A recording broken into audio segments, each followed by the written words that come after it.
Shalom, berjumpa lagi di Favor of God Ministry Channel.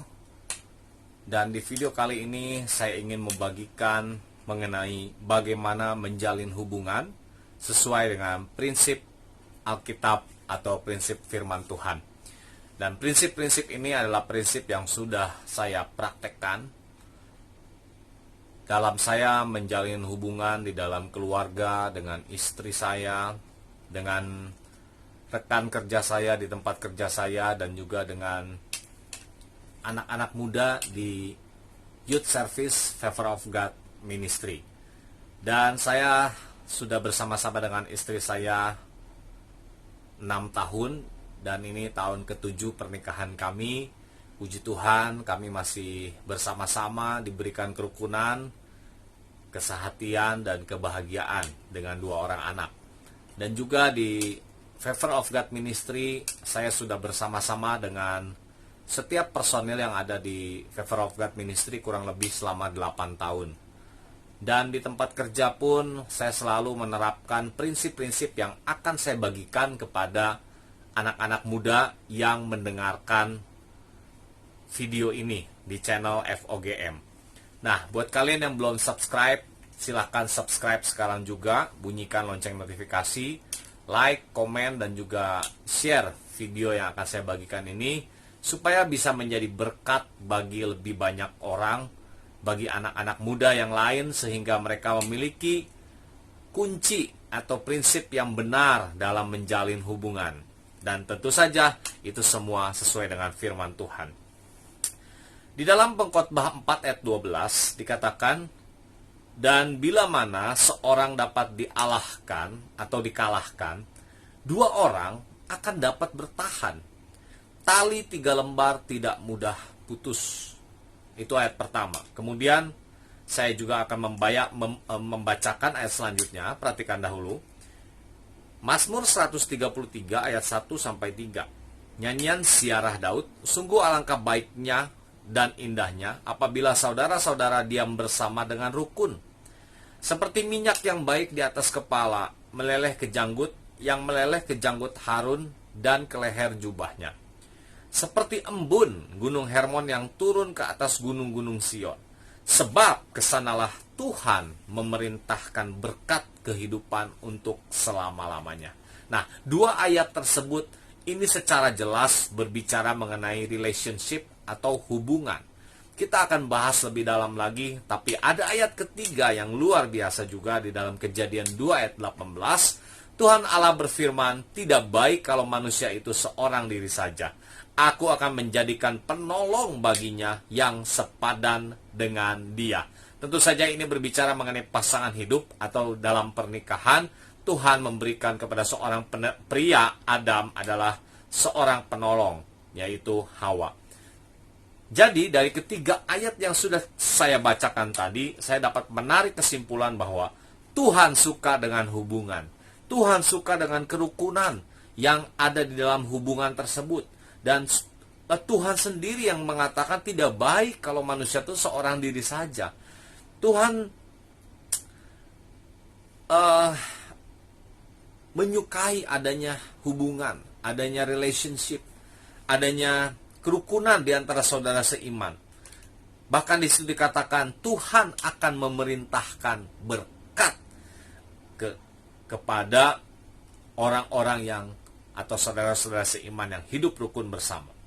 Nah, kemudian bagaimana cara kita menjalin hubungan, baik itu dengan saudara seiman, dengan saudara-saudara yang lain, saudara-saudara dalam keluarga, dalam pernikahan, dalam rekan kerja atau bisnis. Nah, ada beberapa yang saya bisa bagikan di sini, dan saya bersyukur ketika saya mempraktekkan prinsip-prinsip tersebut, saya punya begitu banyak teman, saya punya begitu banyak komunitas yang puji Tuhan, saya tidak punya musuh, saya tidak punya orang yang bermasalah dengan saya.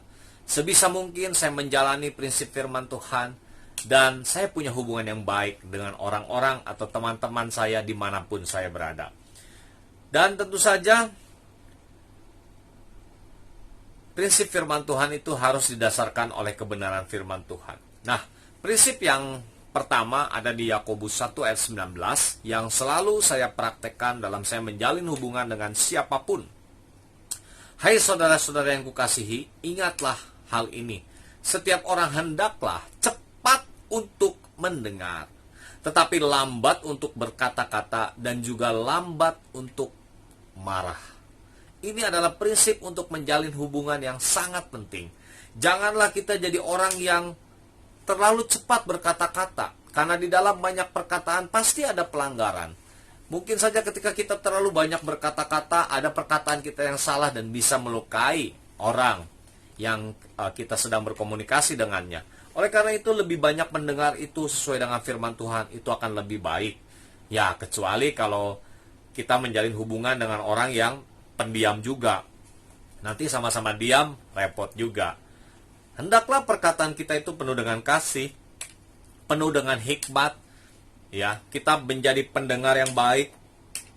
Dan setiap orang punya kecenderungan itu suka bercerita, suka untuk berbagi kesuksesannya, suka untuk berbagi pengalamannya. Nah, kita kalau menjadi pendengar yang baik tidak ada ruginya. Kita bisa belajar dari kesuksesannya dia. Kita bisa mendengarkan permasalahannya, pergumulannya. Mungkin kita tidak punya solusi, tapi kita bisa sama-sama berdoa. Kita juga bisa menunjukkan perhatian, ketertarikan kita kepada ceritanya, apa yang ingin dia ceritakan, pengalaman hidupnya, mungkin pencapaiannya, ya. Dan ketika kita meresponi dengan fokus, ketertarikan, dan bahkan kita bisa seperti memancing dia untuk terus bercerita kepada kita. Itu adalah kunci dari cara menjalin hubungan yang saya sering praktekkan dan itu berhasil. Ya, seringkali ada orang-orang sukses yang Tuhan pertemukan dengan saya datang, kemudian saya mendengar ceritanya, ada yang 1 jam, ada yang 2 jam. Tapi saya belajar untuk menjadi pendengar yang baik. Dan banyak sekali pelajaran-pelajaran penting yang saya petik dari share orang tersebut. Nah, itu yang pertama, jadi cepat untuk mendengar, lambat berkata-kata, tapi juga lambat untuk marah. Artinya menjalin hubungan dengan kasih. Tidak mudah marah, menjadi orang yang penyabar.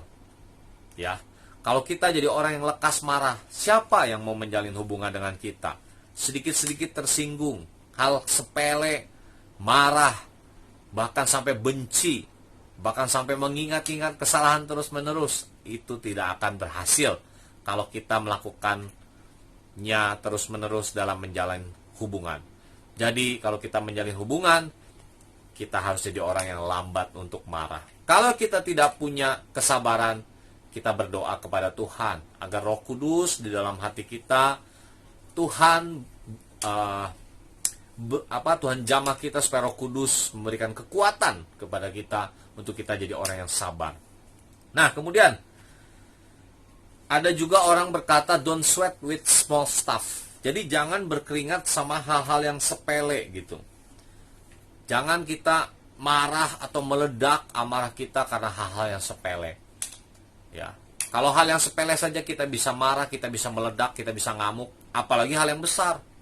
Toh dalam sebuah hubungan pasti kita akan diuji melalui hal yang kecil, hal yang sedang, hal yang besar. Yang itu yang sudah saya alami dengan istri saya, yang saya sudah alami dengan anak-anak Favor of God Ministry. Kita pernah bertengkar, kita pernah marah, kita pernah beda pendapat, dan lain sebagainya. Tapi bersyukur, sampai sekarang kita masih bertahan dalam kondisi yang baik. Itu semua karena kita sama-sama belajar untuk menjadi orang yang lambat untuk marah. Nah, kemudian di dalam 1 Timotius 6 ayat 20, saya ambil yang bagian yang B. Hindarilah omongan yang kosong, yang tidak suci, dan pertentangan yang berasal dari apa yang disebut pengetahuan. Ya, kalau kita merasa pintar, kita ketemu dengan orang yang tidak lebih pintar dari kita, ada kecenderungan untuk kita memperdebatkan, untuk kita menunjukkan kepintaran kita gitu. Dan biasanya kalau kita lakukan itu, kita tidak akan berhasil menjalin hubungan. Kita harus ada di posisi sesuai dengan firman Tuhan. Jangan kita suka dengan pertentangan-pertentangan. Saya kok yakin bahwa tidak ada orang yang suka bergaul dengan orang yang suka menentang. Bergaul dengan orang yang merasa segala sesuatunya lebih tahu. Merasa segala sesuatunya yang lebih pintar. Saya terkadang ketika menjalin hubungan, saya lebih tahu akan hal tersebut. Tapi saya belajar untuk tidak menentang, tidak mempersalahkan, tidak mendebat. Ya sudah, saya dengerin dulu. Dia punya argumen, dia punya pendapat. Baru setelah itu saya tidak berdebat, tapi saya memberikan opini saya. Yang ujungnya adalah berbuah kesepakatan. Kalau dari awal sudah menentang, merasa lebih pintar, ujung-ujungnya apa? Perpecahan. Ujung-ujungnya apa? Hubungannya bisa rusak, bisa retak, dan bisa hancur. Jadi untuk menjalin hubungan sangat penting. Jangan kita suka menentang. Jangan suka berdebat. Ya, tapi lebih kita punya hikmat. Ketika ada perbedaan pendapat, perbedaan pandangan, kita diskusi, kita kemukakan saran kita dengan baik. Ya, maka kadang-kadang juga harus ngalah loh. Ngalah, ya udah deh. Ini nggak terlalu vital kok. Misalnya ayam dulu atau telur dulu gitu ya. Oh, telur dulu. Oh, nggak boleh. Apa sih gitu kan yang kita cari? Hubungan baik dengan orang itu atau kepuasan kita untuk menang dalam perdebatan dan pertentangan? Tidak sebanding kalau menurut saya. Ya, kalau saya selalu punya prinsip kita harus berusaha untuk memiliki hubungan yang baik dengan siapapun, mempunyai nama baik yang dikenal oleh siapapun. Oke? Jadi itu yang selanjutnya. Nah, selanjutnya, ini dasar-dasar firman Tuhan ya, menarik gitu. Bagaimana orang punya metode, punya prinsip untuk menjalin hubungan dengan orang lain. Padahal semuanya ada di Alkitab dan kita bisa pelajari. Dan Alkitab firman Tuhan itu adalah prinsip yang terbaik. Saya mau katakan, karena saya lakukan belajar untuk menjadi pelaku firman, dan sampai sekarang prinsip-prinsip itu ketika saya lakukan, saya kerjakan dengan iman, itu semuanya untuk kebaikan saya, itu dan untuk hormat kemuliaan Tuhan. Haleluya. Kemudian di dalam Filipi 2 ayat 3, saya ambil yang bagian B. Sebaliknya, hendaklah dengan rendah hati yang seorang menganggap yang lain lebih utama dari dirinya sendiri. Wah, ini luar biasa ya. Kalau prinsip ini kita terapkan, dimanapun kita berada, dimanapun kita bergaul, dengan siapapun kita menjalin hubungan, pasti berhasil. Saya jamin, karena ini adalah dasar firman Tuhan.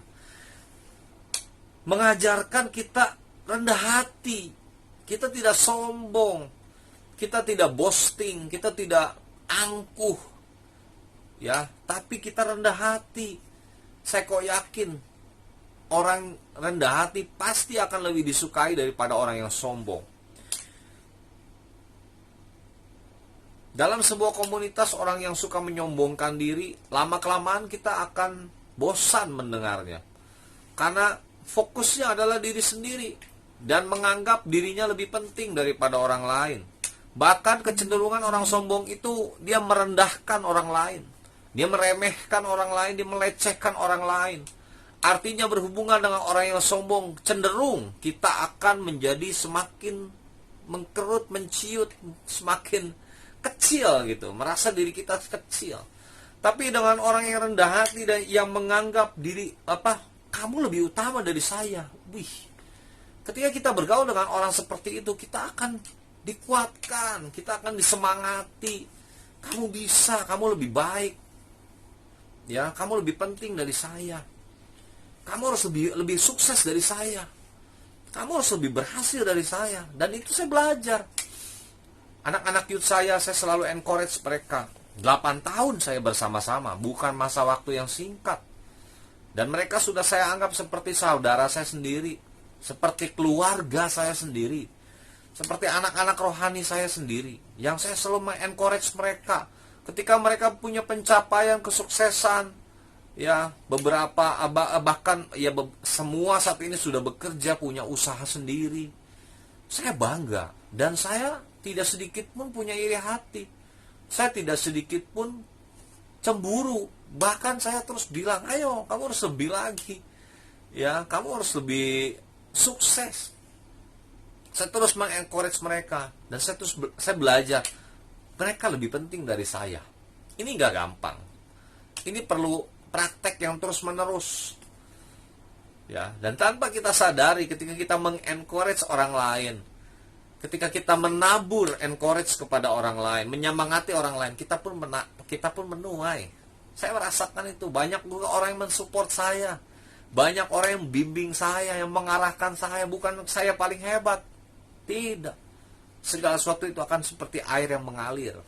Puji Tuhan. Haleluya. Nah, bagaimana cara kita menghargai orang lain? Menganggap orang lain lebih penting daripada kita. Sederhana. Gak perlu susah. Kalau kita buat janji datang tepat waktu, itu hal yang sepele sebenarnya. Tapi gak sepele juga. Tapi di Jakarta itu sudah menjadi tren. Bagaimana? Ngaret. Alasannya apa? Macet. Udah paling gampang. Bisa gak sih kita tuh gak ngaret? Apapun alasannya saya harus datang lebih dahulu daripada orang yang saya janjian. Nah, itu prinsip kerja yang bos saya saat ini saya kerja itu terapkan benar-benar. Bahkan kalau bisa saya tuh hadir setengah jam lebih awal daripada orang yang saya janjian. Itu kita menghargai orang. Ya. Itu kita dengan seperti itu menganggap orang tuh lebih penting. Datang tepat waktu. Apalagi cewek. Ya. Tadi seperti saya bilang, ini prinsip ini bukan dengan hubungannya secara luas gitu, dimanapun, dengan siapapun. Kalau kita menganggap yang lain lebih penting, pasti kita berhasil untuk menjalin hubungan tersebut. Orang lain ngaret, kita jangan balas ngaret. Apalagi kalau orang lain on time, jangan kita ngaret, kita tidak menghargai dia. Dan saya sangat tidak respect dengan orang yang kalau janjian itu ngaret. Saya pun kadang ngaret, tapi saya selalu belajar, berusaha, sampai akhirnya harus menjadi habit saya. Kalau saya ketemu sama orang, janjian sama orang, saya nggak mau ngaret. Mantap ya. Oke. Apalagi sampai cancel. Waduh. Ngaret aja, orang tuh kesel gitu ya. Kayaknya gue nggak penting deh.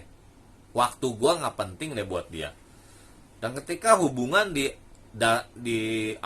dijalani dengan seperti itu, ngaret, bahkan lebih parah lagi cancel begitu saja dengan alasan yang mendadak, yang tidak jelas, ya, atau kadang lupa. Wah, itu berbahaya kalau kita mau menjalin hubungan yang baik. Jadi sesuai dengan firman Tuhan tadi, rendah hati, menganggap yang lain lebih penting daripada kita.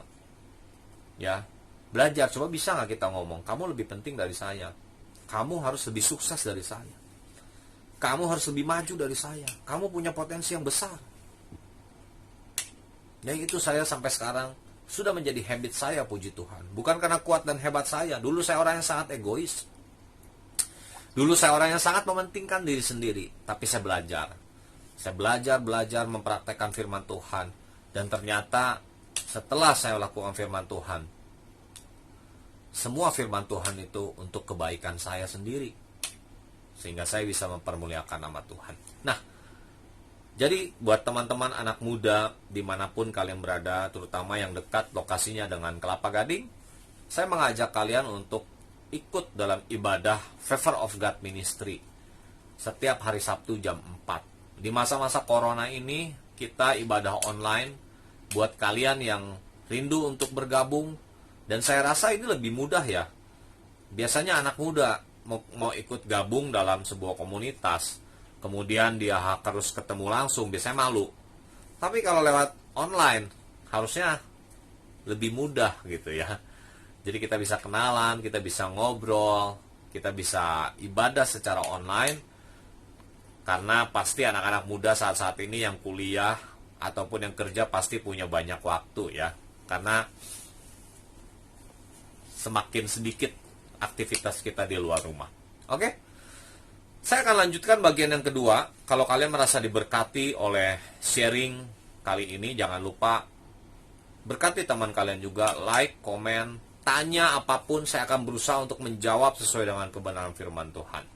Sampai ketemu di video yang selanjutnya di Favor of God Ministry channel. God bless you.